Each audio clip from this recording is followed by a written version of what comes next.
I realized early on, in the late 70s even, that something very peculiar had happened to our society, and that was that we had gone silent. That the more apparently sophisticated we became as a society, the more silent we became. All the reasons for singing and chanting that we had had it historically had been eroded from our society. So traditionally, we all had some kind of societal spiritual practice, which was always conducted through sound, mediated through sound, through chant, in almost all traditions. And gradually, this had been eroded from our society as science had taken over. So, in the 17th century, we began a fanatical movement of counting and measuring, and in order to predict what would happen tomorrow based on what happened yesterday, which of course is ultimately delusional. But nevertheless, that's what science is based on, trying to predict what will happen so that we feel safe as human beings and we can carry on living as we lived yesterday. And this had come to a kind of conclusion, to a kind of combustion in a way, where we got to the point where this attempt to control the world had led us to be more out of control than ever, so that any possible scenario that we looked at could be our societal and world demise, and that's getting more so as the days go on. So all these attempts to control the world have failed miserably. And so I realized that in previous generations people had come together and had, in fact, the way people carried on living was through chanting, because in a traditional culture you chanted to remain alive, because you chanted to praise the divine. And you praise the divine because the divine held your life in their metaphorical hands. In other words, if you had no good relationship with the forces that be, then you didn't stand a chance. But if you made friends with the boss, as it were, then your chances of survival were much better. And so chanting was originally a kind of praising the divine, saying how good, how green, how blue, how wonderful. Then please bring the rain, may I have children, may my crops flourish, may my children pass their exams, and all the kind of things that we need for carrying on.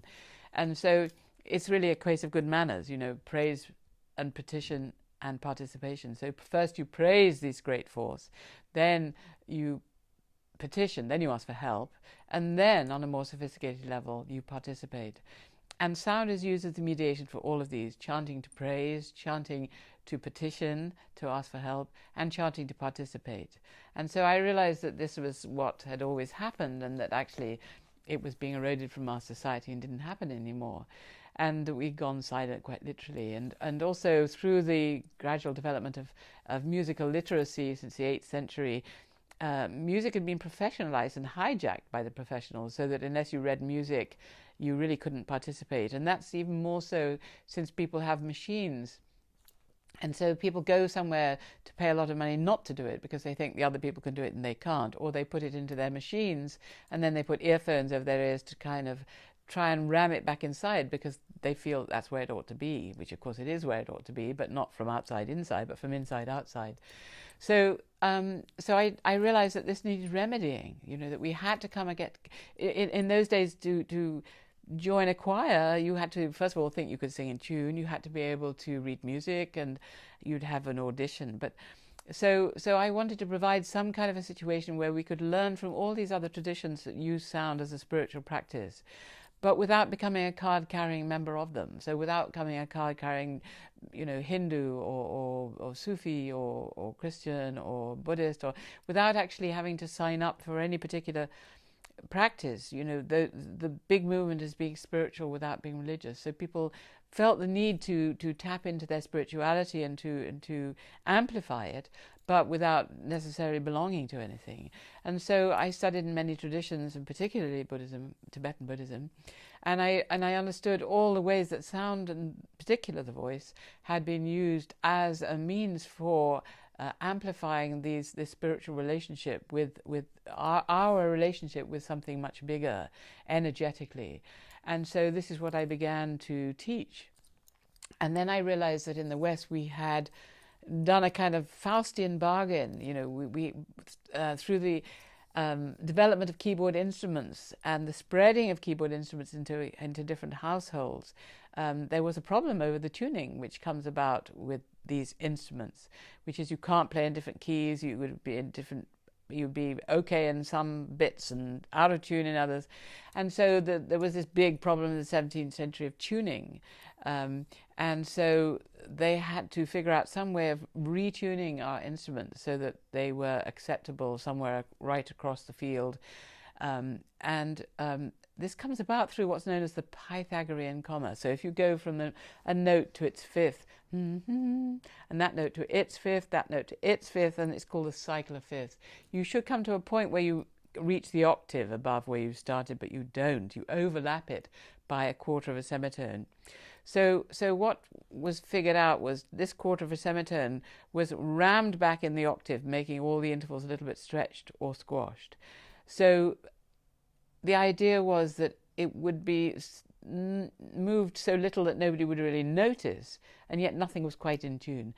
And so this is what's called the well-tempered scale, which is what we've had since the 17th century, more or less. So all music since Bach has been out of tune. And I see this as a Faustian bargain. We'll make all our music out of tune, and look what we can do with it. And that's what's happened since Bach. And so what I discovered was there was a way of chanting where you could amplify the harmonics.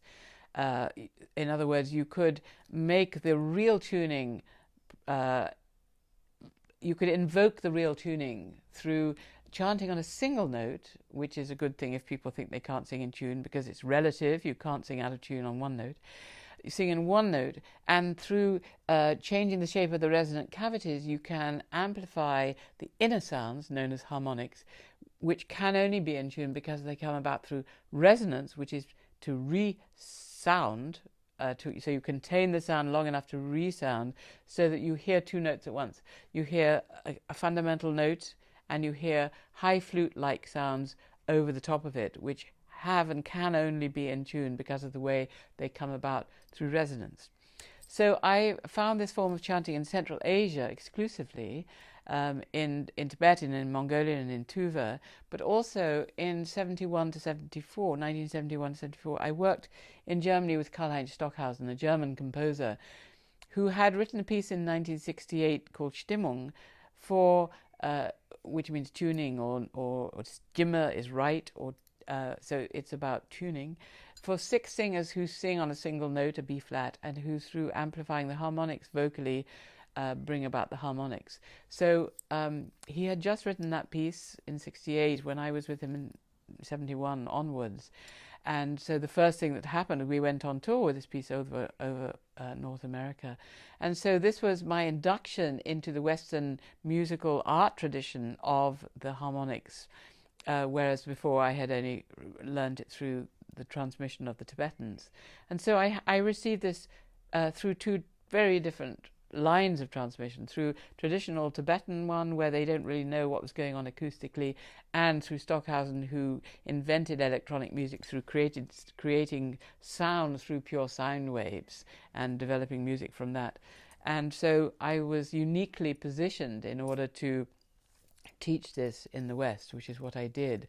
And so one of the things that we do is I teach this form of chanting, the overtone chanting, which is a very powerful meditation, because you're pressing the breath, you're compressing the breath yogically, and you are inducting order, which is one of the things that is primal in the development of consciousness, into the system by being in tune and working with the harmonics, which is the most ordered form of sound there is.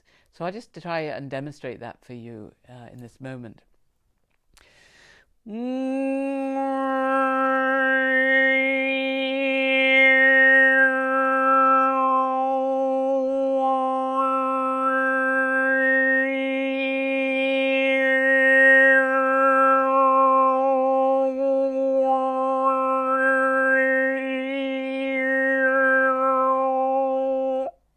So you can maybe hear these different sounds. So they come about through resonance.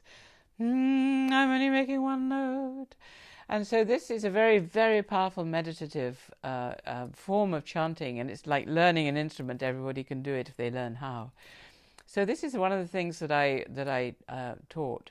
And then one of the primary aspects of working with sound is that it's about being in the present. So meditation is, and the core of every spiritual tradition is about being present. Not remembering and regretting what you forgot to do yesterday, not anticipating and dreading what you have to do tomorrow, which is our normal way we live, but being in the present, where there can be no anxiety, there can be no... You can only be blissful in the present because it's the only reality. The rest is an invention. So we create the past, we create the future in order to allow us to be anxious and therefore sick. But if you're in the present, which is the aim of all spiritual traditions, then you cannot be anxious because you're in the present and the only reality. And so the thing about chant is you can only chant in the present. But you can chant in the present while thinking about what you forgot to do yesterday, by remembering what you didn't do yesterday. But if you chant in the present and listen to yourself chanting in the present, then you can only be in the present because you're creating a circuit of attention. You're doing the thing that you're attending to. And so mindfulness, which is a kind of sanitized form of meditation, is about being mindful of everything that's happening in the moment. But if you do the thing that you attend to, it's so much easier. So as well as creating tuning and induction of order, being blissful, dissolving the boundaries between you and the rest of the people chanting, creating sonorous community, at the same time, because you're making sound in the present and you're listening to yourself making sound in the present, you're also present. And the group is present. And so together with you being present in a group that's present, bringing order into the system, in other words healing, and bringing healing into the whole group, you can as well break down the boundaries between you and the outside world, which is true healing is not just internal coherence, but it's coherence between us and the outside world, between us and each other, between the physical and the non-physical part of ourselves.